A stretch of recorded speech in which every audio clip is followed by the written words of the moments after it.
Ensure your POS has the necessary funds to provide change by maintaining a cash float. A float is a starting balance kept in your cash register or drawer.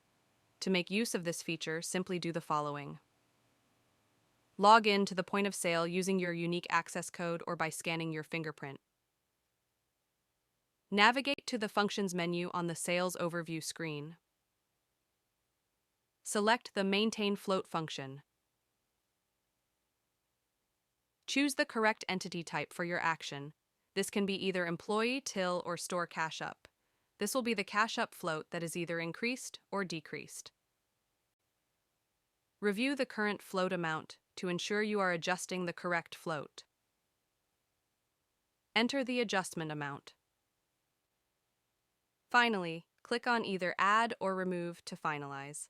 Add will increase your float amount and Remove will decrease your float amount.